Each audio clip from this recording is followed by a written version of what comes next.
In the year 1084, a 66-year-old man finished a book he had spent 19 years writing. 294 volumes covering 1,362 years of history, from the Warring States period to the 5 dynasties. This was not merely a work of historical scholarship, it was a failure prevention manual written for rulers answering 2 questions. Why do empires always fall? And how can it be avoided? The book was called Zizhi Tongjian, meaning a mirror to aid in the governance of the state. Over the centuries that followed, it was listed as essential reading for emperors, and many studied it repeatedly. They all knew how previous dynasties had collapsed: land concentration, fiscal breakdown, overpowered ministers, foreign invasion. Every pattern of failure had been documented and analyzed in detail. But ironically, nearly every one of them followed a path to ruin that the book had already described. The man who wrote it was Sima Guang. He was not a cloistered academic, he was one of the most influential political figures in the Northern Song court. The reason he spent 19 years writing this book was that he had lost a battle in real life. His opponent was Wang Anshi. By the middle of the Northern Song dynasty, the empire's problems could no longer be ignored. The treasury was depleted, the military was bloated, and the bureaucracy had swollen beyond function. Wang Anshi was appointed chancellor by Emperor Shenzong and launched a sweeping program of reform. The Green Sprouts policy had the government lend directly to farmers.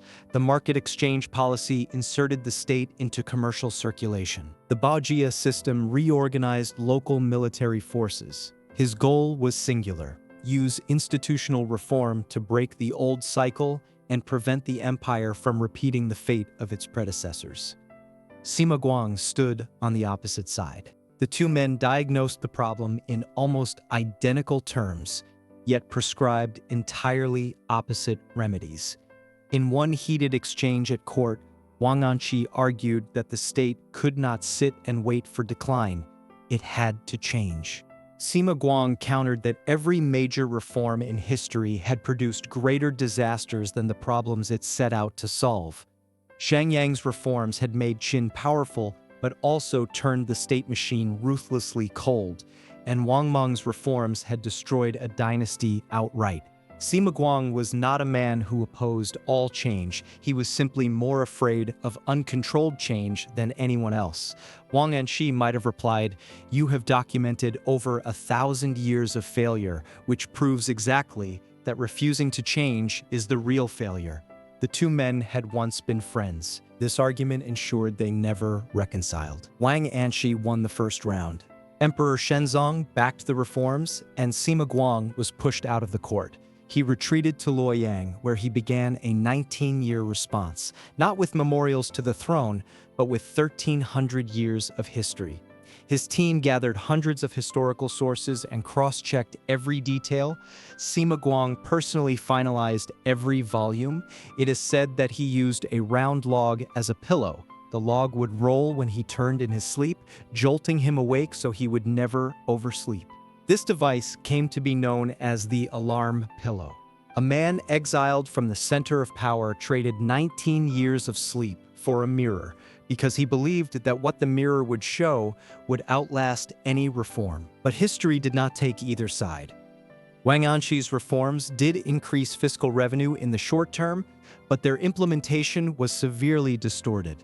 Local officials turned policies meant to help the people into tools for extraction. The reforms were eventually abolished under pressure from opponents.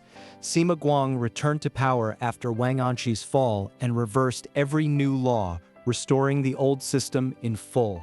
But the old system did not solve any of the original problems.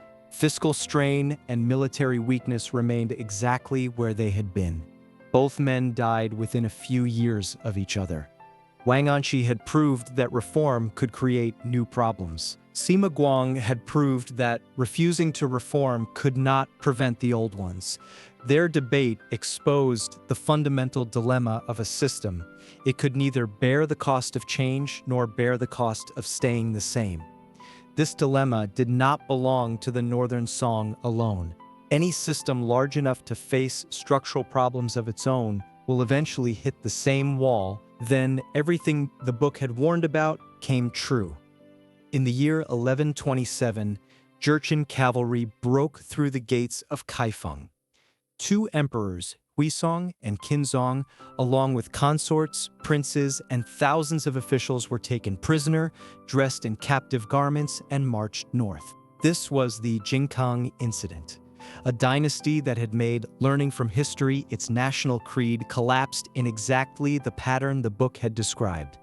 The ending Sima Guang feared most when he began writing became reality less than 40 years after his death.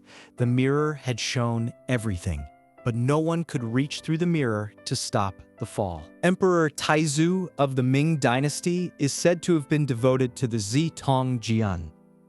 The Kangxi Emperor of the Qing Dynasty studied it carefully as well. Yet the Ming fell to the twin blows of peasant uprising and northern conquest, and the Qing collapsed under the combined weight of internal and external pressure, all structures that the book had documented again and again. The problem was never a lack of knowledge. It was that knowing and being able to act are entirely different things. An emperor reading the Zizhi Tongjian understood that land concentration leads to collapse, but he could not stop the powerful families around him from concentrating land because those families were the very foundation of his power. Between knowledge and action stands a wall, and that wall is called the structure of vested interest. Sima Guang spent 19 years building a mirror so that those who came after could see the failures of the past.